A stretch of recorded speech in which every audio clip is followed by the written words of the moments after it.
My name is Molly, and I'm 32 years old. I'm married to Justin, who is 35 and works in an office. I work as a freelance fashion designer from home.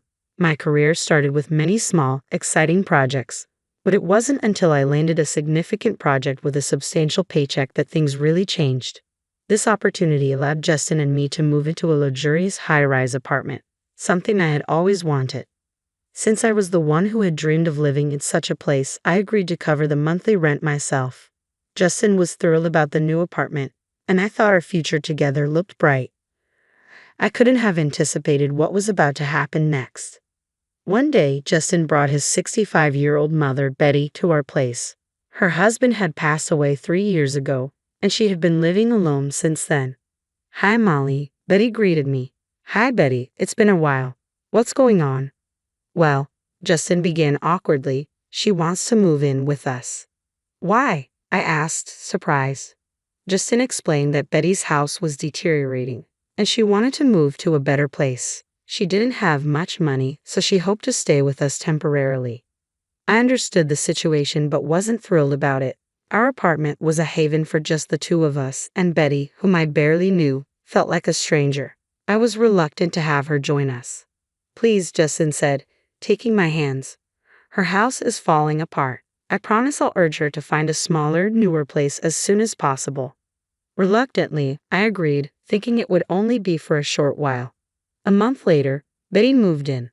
"Thank you so much for letting me stay in this wonderful apartment," she said. "No problem," I replied with a forced smile. "Please make yourself at home." But soon after settling in, Betty approached me with an unexpected request. "Sorry to dive right in, but may I borrow some money?" I was taken aback. As soon as she had unpacked her things, she was asking me for money. I was taken aback by Betty's directness. "I've been seeing the doctor a lot lately, and it's been costing me money. I just need a little bit, please." "How much are you asking for?" I inquired. "Around $300 for now," she said. Given her age, it wasn't surprising that she might be facing health issues, and I could understand that medical expenses could add up quickly. I reached into my purse, found $650, and handed it to her. Then, one day, Justin came to me with a request. I was unsettled, fearing it might be related to Betty. "You know, we should get a new car," he said. I was so surprised that I nearly fell out of my chair. "What do you mean? We just bought a car 2 years ago." "Well, it's too small," Justin explained. I couldn't understand why the size of the car mattered. It was sufficient for the two of us, or 3 if you counted Betty. Why did the size need to change? "My mom doesn't like it," Justin added. I was baffled. Why was Betty complaining about a car that wasn't hers?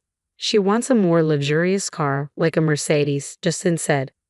I was completely lost. Changing cars for such a trivial reason seemed unreasonable. Besides, could Betty even drive? "I'm not buying an expensive car. Tell her it's not happening," I said firmly. At the time, it was clear to me that this request made no sense. Betty's complaints about the car seemed to never end, and soon she came to me again, asking for money. "My medical bills have become more expensive, and I'm falling behind on payments. Could you help me out again?" she pleaded. "Should I be concerned about your health?" I asked, worried. Betty hesitated before responding. "Not really. I'm just feeling a bit depressed and having trouble sleeping. The therapist is quite costly. I'm really sorry for asking." "I understand. How much do you need this time?" I asked. "About $1,000, she said. $1,000.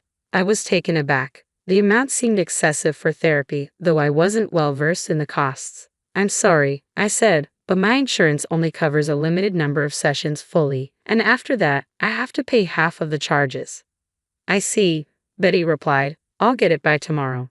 Despite my shock at the amount, I tried to rationalize it, thinking perhaps there were high costs associated with the therapy. Even after that, Betty continued to find reasons to borrow more money, citing medical bills and transportation costs for visiting sick friends. By the time I realized, the total amount she had borrowed had reached $5,000. Although my job was going well, I was becoming increasingly frustrated. That's when I noticed something strange. One day, I couldn't help but peek into Betty's room.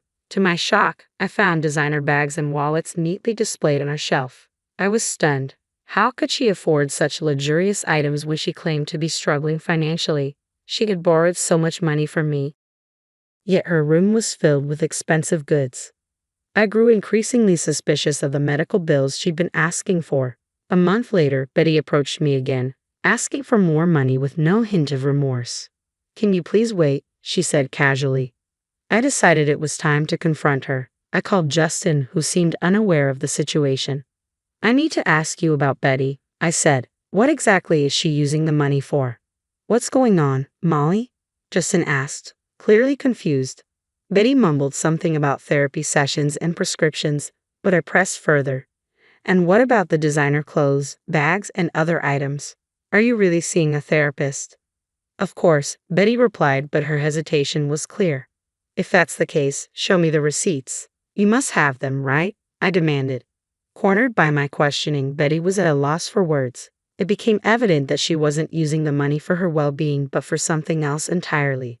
Justin, still puzzled, asked, "Wait, what are you guys talking about?" "Betty has been spending the money she borrowed from me, more than $5,000, on luxury items," I explained. "Even so, you're being too aggressive. Can you talk to her more gently?" Justin said, his loyalty clearly lying with his mother. In other words, he was a mama's boy. "I don't have receipts," Betty admitted. "I have been shopping and dining out with friends." I was taken aback. "You seem so relaxed despite claiming to be broke. You didn't seem depressed at all. If you've been lying, you need to pay me back immediately." Betty's eyes were full of desperation. "I can't come up with that amount right away."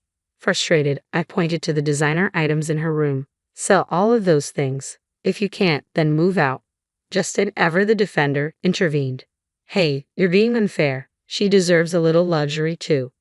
"I wouldn't call it luxury," I shot back. "More than $5,000 has been squandered. This feels like a scam." Justin countered, "You're being disrespectful. Just because you're paying the rent doesn't give you the right to be so arrogant." "If you're unhappy, then you can leave," he said. "What?" I was incredulous. I was reaching my boiling point. Steam seemed about to burst from my ears as I glared at him. "Did I say anything wrong?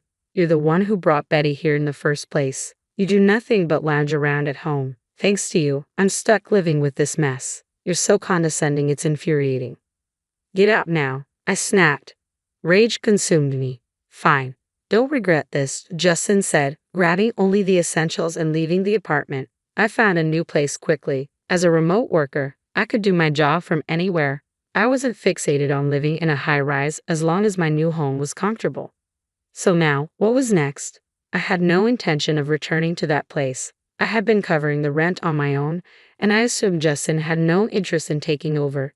Even if he wanted to, his paycheck wouldn't be enough to cover it. My income far exceeded his.